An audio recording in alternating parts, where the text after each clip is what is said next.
ನಮಸ್ಕಾರ. ಗ್ರಾಮ ಆಡಳಿತ ಅಧಿಕಾರಿ ಹುದ್ದೆಗಳಿಗೆ ನೀವು ಈಗಾಗಲೇ ಅರ್ಜಿಯನ್ನು ಸಲ್ಲಿಸಿರುತ್ತೀರಿ. ಈ ಈ ಹುದ್ದೆಗೆ ಈಗಾಗಲೇ ಪರೀಕ್ಷೆಗೆ ತಯಾರಿಯನ್ನು ನೀವು ನಡೆಸಿರುತ್ತೀರಿ.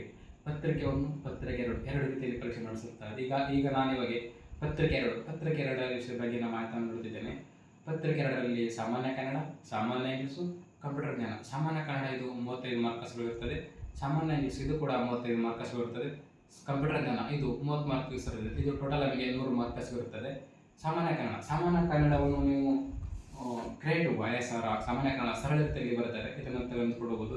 ಅದೇ ರೀತಿ KM ಸುರೇಶ್ ಅವರ ಸಾಮಾನ್ಯ ಕನ್ನಡ ಕೂಡ ಭಾಳ ಚೆನ್ನಾಗಿದೆ.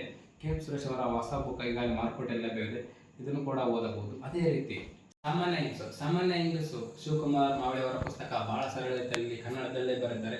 ಕನ್ನಡ ವಿದ್ಯಾರ್ಥಿಗಳು ಸರಳ ತಿಳಿಯುವಂತೆ ಕನ್ನಡದಲ್ಲಿ ಬರೆದಿದ್ದಾರೆ. ಇವರ ಪುಸ್ತಕ ಕನ್ನಡದಲ್ಲಿ ಕೂಡ ಲಭ್ಯವಿದೆ, ಇಂಗ್ಲಿಷ್ ಕೂಡ ಲಭ್ಯವಿದೆ.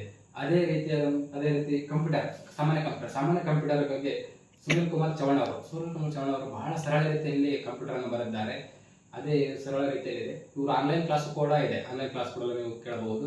ಅದೇ ರೀತಿ ನಿಮ್ಮ ಇಂಗ್ಲೀಷಲ್ಲೇ ಕಂಪ್ಯೂಟರ್ ಬೇಕಂದ್ರೆ ಅರಿಯಂತ ಅವರ ಇಂಗ್ಲೀಷ್ ಕೂಡ ಕಂಪ್ಯೂಟರ್, ಸಾಮಾನ್ಯ ಇಂಗ್ಲೀಷ್, ಕಂಪ್ಯೂಟರ್ ಜ್ಞಾನ, ಈ 3 ವಿಷಯಗಳಲ್ಲಿ ಯಾವ ವಿಷಯವನ್ನು ಓದಿ ನಾವು ಅತ್ಯಂತ ಮಾರ್ಕ್ಸ್ ಅನ್ನು ಪಡೆಯಬಹುದು ಅನ್ನೋದನ್ನು ನಾನು ಮುಂದಿನ ವಿಡಿಯೋದಲ್ಲಿ ನಿಮಗೆ ತಿಳಿಸುತ್ತೇನೆ. ಎಲ್ಲರಿಗೂ ನಮಸ್ಕಾರ.